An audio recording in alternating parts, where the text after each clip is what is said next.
লাউ চিংড়ি হলো বাঙালির অত্যন্ত প্রিয় ও ঐতিহ্যবাহী একটি রান্না। খুব কম মশলায় সহজে তৈরি করা যায় এই সুস্বাদু পদটি। তো চলো শুরু করা যাক। প্রথমে লাউগুলো এইভাবে সরু সরু করে কেটে নিয়েছি। এবার কড়াইতে সর্ষের তেল দিয়ে জিরা, ফোড়ন, তেজপাতা, শুকনো লঙ্কা, কাঁচা লঙ্কা ও কুচনো পেঁয়াজ আর কুচি কুচি করে কেটে রাখা চিংড়ি মাছ দিয়ে সামান্য ভেজে নেব।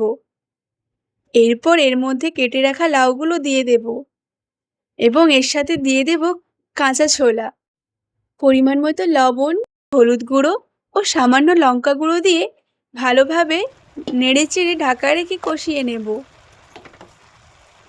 লাউ চিংড়ি রান্নায় এক্সট্রা করে কোনো জলের প্রয়োজন হয় না। লাউ থেকে যে জলটা বেরিয়ে আসে তাতেই পুরো রান্নাটা হয়ে যায়। দেখো কেমন জল বেরিয়েছে। আবারও ঢাকা রেখে সেদ্ধ করে নেব। এইভাবে ছোলা সেদ্ধ হয়ে গেলে আর ঢাকা দেওয়ার দরকার নেই। এইভাবে লাউ থেকে জল শুকিয়ে এলে চামচের মাধ্যমে একটু থেতো করে দেব। ওপর থেকে সামান্য চিনি, ধনেপাতা ও 1 চামচ ঘি ছড়িয়ে 5 মিনিট ঢাকা দিয়ে রাখবো। ব্যাস, একদম রেডি লাউ চিংড়ি।